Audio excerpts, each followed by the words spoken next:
Good morning, welcome back to my channel. আমি কৃত্তিকা। এখন আপাতত আছি ক্যানাডার মিসিসাগাতে। তো আমাদের এখন ঘর খোঁজা চলছে, যেটা আমরা এখনও পাইনি। আমরা এখনও হোটেল রুমে আছি। আগে একটা হোমস্টেতে ছিলাম, সেটা ছেড়ে দিয়ে এসছি একটা হোটেলে। তো রণদীপ আমি তিনজনেই এই জাস্ট ঘুম থেকে উঠলাম। আর আজকে আমরা প্রপার টাইমে উঠে গেছি, তাই জন্য আমরা যাব কমপ্লিমেন্টারি ব্রেকফাস্ট খেতে। আগের দিন আমরা কমপ্লিমেন্টারি ব্রেকফাস্ট মিস করেছি, কারণ আমরা যখন গেছি তখন অলরেডি সব শেষ, কিন্তু টাইম ছিল তখনও, কিন্তু সবাই খেয়ে টেয়ে শেষ হয়ে গেছে আর কি। তো এখন আমরা ফটাফট যাব ব্রেকফাস্ট করতে। সেখানে গিয়ে কি কি আছে না আছে সব কিছু তোমাদের দেখাবো, চলো।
তো আজকে আমি ট্রাই করব মাইক্রো ওভেনে আলু ডাল চাল সিদ্ধ করার।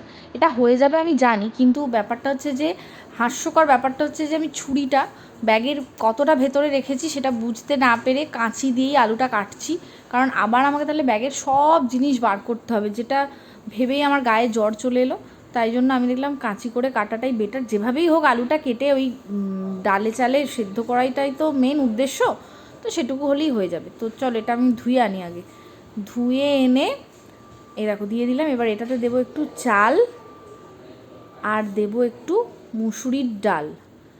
এই দেখো মুসুরির ডাল, মুসুরির ডাল দিলাম। আর মুগের ডাল দেওয়া যেত, কিন্তু মুগের ডাল একটু না ভেজে নিলে খোলায় তো সেই টেস্টটা আসে না আর কি। দেখো একটু জল দেবো, একটু নুন দেবো, দিয়ে এটাকে মাইক্রোওভেনে এখন ঢুকিয়ে দেবো। আর কত মিনিট রাখতে হবে সেটা তো আমি এখন নিজেও জানি না, তাই আমি ফার্স্টে 5 মিনিট 2 মিনিট এরকম করে রেখে রেখে দেখবো যে কতক্ষণ রাখতে হচ্ছে। দেখো এখনও হয়নি, এই দেখো এটা বার করলাম, এই দেখো এখনও হয়নি, দেখেছো চালগুলো এখনও হয়নি।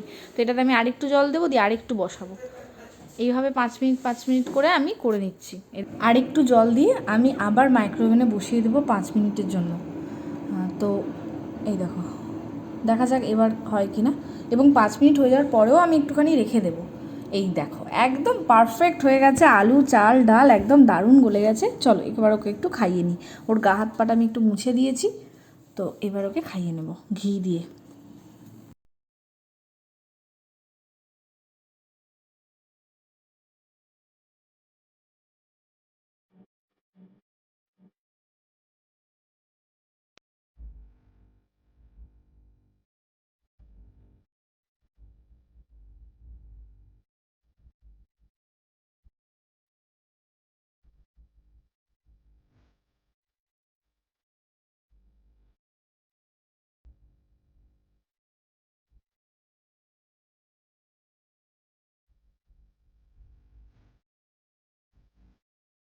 দেখো একদম চাটুর পুটুর চাটপট, দেখেছো কত সোনা ছেলে। একটু লাস্টটা খেয়ে নাও, আর খাবে না, আর খাবে না, হয়ে গেল খাও, আর একটু এটা খাও, লাস্ট লাস্ট লাস্ট খাও।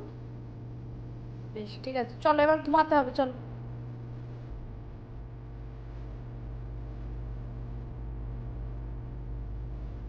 এটা হলো আমার লাঞ্চ, যেটা দীপ অর্ডার করে পাঠিয়ে দিয়েছে।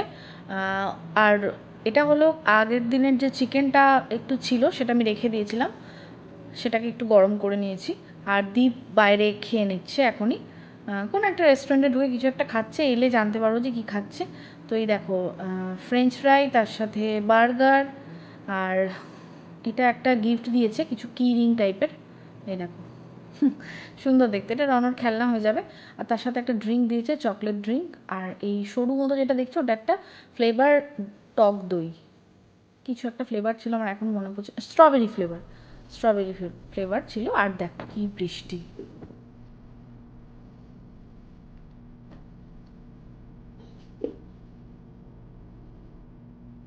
ভীষণ বৃষ্টি পড়ছে। আজকে সকাল থেকে মেঘ করেছিল, একদমই রোদ ওঠেনি আজকে। তবে খুব একটা বৃষ্টি যে হয়েছিল তা নয়, তবে এই বিকেলবেলা মানে রণ শুয়ে যেই উঠলো, আমি এটা খুললাম জানলাটা, মানে যেটা পর্দাটা দেওয়া থাকে সেটা তুললাম, তখনই দেখি যে এরকম বৃষ্টি পড়ছে। দীপ কখন আসবে জানি না। রণ কি পড়ছে বাইরে? না না, কি পড়ছে বাইরে, কি হচ্ছে বাইরে এটা? হ্যাঁ বিত্তি, বিত্তি উপর থেকে পড়ছে। আজকে ওর চুলটা ধোয়ায়নি, কারণ ঘরের মধ্যে থাকে, চুলটা শুকায় না, ঠান্ডা লেগে যাবে, শুধু গা হাত পাটা ধুয়ে দিয়েছি। ঘুম হয়ে গেছে, ভেবেছিলাম বাইরে নিয়ে যাব, কিন্তু এই যা অবস্থা তো নিয়ে যেতে পারবো না, ঘরেই থাকি আর কি। ভালোই বৃষ্টি হচ্ছে।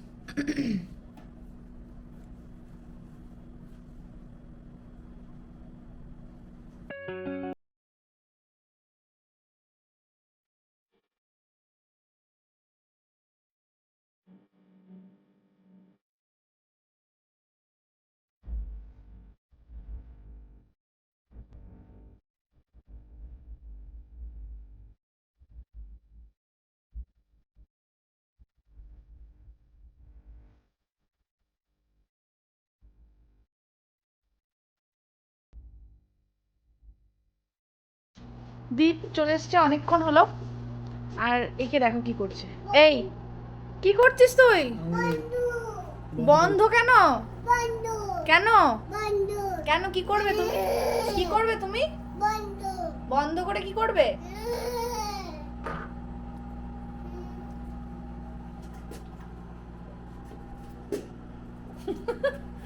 কি করবি? তো আজকে অবশেষে একটা ঘর ঠিক হয়েছে। বাবা বাইরে গেছে, আসছে। তো অবশেষে একটা ঘর ঠিক হয়েছে, কিন্তু সেটা টরন্টোতে, মিসিসাগাতে নয়, ঠিক আছে। তো বাড়ি ভাড়া খুঁজতে গিয়ে আমরা প্রচুর রকম সমস্যার সম্মুখীন হয়েছি, সেগুলো তোমাদের পরে পরে শেয়ার করব, মানে যখন আমরা পুরোপুরি শিফট হয়ে যাব তখন শেয়ার করব, ঠিক আছে। শান্তি করে বসে দ্বীপের মুখেই শুনবে তোমরা যে কী কী প্রবলেম আমরা ফেস করেছি, অনেক অভিজ্ঞতাও হলো। তো আপাতত আমরা একটা ঘর পেয়েছি, যা পেয়েছি তাতেই ঢুকে যাব, কারণ এখন সত্যি বলতে কি এই মানে হোটেলে এইভাবে থাকাটা এখন পসিবল নয়। এক হচ্ছে রনর মানে মারাত্মক খাওয়া দাওয়ার অসুবিধা হচ্ছে, তোমরা তো দেখতেই পাচ্ছ, আমরা যা খুশি খেতে পারি, কিন্তু একটা বাচ্চা তার তো একটা স্বাভাবিক খাওয়ার নিয়ম আছে। দেখো সত্যি আমরা যা খাওয়ার খেয়ে নিই, আমাদের কোনো অসুবিধা নেই, আমরা দুবেলা ম্যাগি খেয়ে থাকতে পারি, ঠিক আছে, আমাদের শরীর সেটা সহ্য করার ক্ষমতা রাখে, কিন্তু একটা ছোট বাচ্চা তো, তার জন্য এইভাবে খাওয়া দাওয়া এটা একটা ব্যাপার, প্লাস একটা ঘরের মধ্যে এইভাবে আটকে আছি 2-3 দিন ধরে।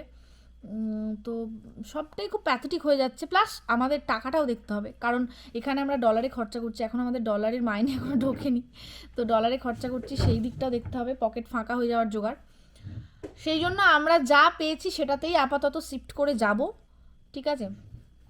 অনেক অনেক নেগেটিভিটি আছে সেই রুমটাতে, সেই বাড়িটাতে, কিন্তু তা সত্ত্বেও সেগুলো এমন কিছু নয় যেটা মানে আমাদের বর্তমান পরিস্থিতি থেকে মানে বাঁচা যাবে না এরকম নয়, ঠিক আছে, থাকা যাবে, ঠিক আছে। তো সেই জন্য আমরা ওই ঘরটায় ঢুকে যাব আপাতত পরশুদিন, পরশুদিন, হ্যাঁ পরশুদিন শিফট করার কথা।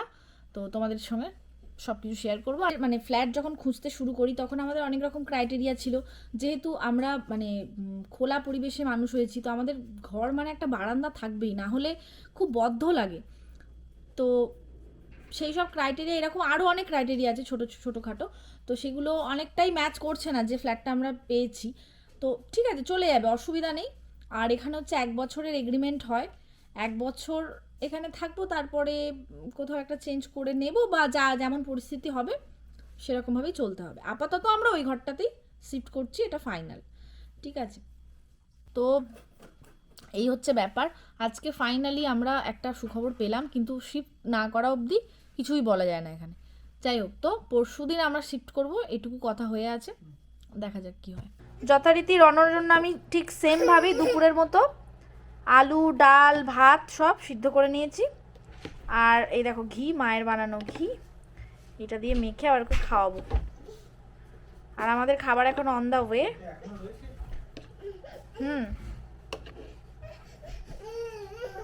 এই হলো আমাদের বিরিয়ানি, এটা হচ্ছে south Indian style biryani, 1 plate বিরিয়ানিতে আমাদের দুজনের হয়ে গেছে। কারণ হাত দিও না, হায়দ্রাবাদিও নয়, এটা একদম কেরালা স্টাইল বিরিয়ানি, এটা কারি পাতা দেওয়া। বিরিয়ানিটা আমাদের কারোরই ভালো লাগেনি, না দ্বীপের না আমার, কিন্তু এখন আর ভালো লাগার উপর কিছু ডিপেন্ড করে না, পেট ভরানো নিয়ে কথা। আর এখন আমরা শুতে যাব, তো চলো টাটা বাই বাই। দেখো রনও টাটা করছে, ও এখন ফোনে গান শুনছিল। তো যাই হোক, অতি মানে সাধ্য সাধনার পর টাটা করেছে। চলো, good night, tata bye bye.